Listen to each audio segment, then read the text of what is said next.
யார் இந்த கடவுள்?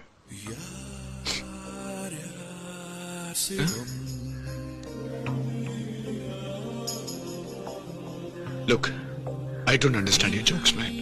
Because it's not a joke. முன்ன பின்ன தெரியாத ஒரு பையனுக்காக கண்ணீர் விடுற அந்த மனசு இருக்கு, அதான் கடவுள். You have children? Yeah. எவ்வளவு? One son. Oh, பேர் என்ன? சங்கு சங்கரன். ஆத்திகம் பேசும் அடியார்க்கெல்லாம் சிவமே அன்பாகும். நாத்திகம் பேசும் நல்லவருக்கு திருப்பி போட்டா காட் வருது.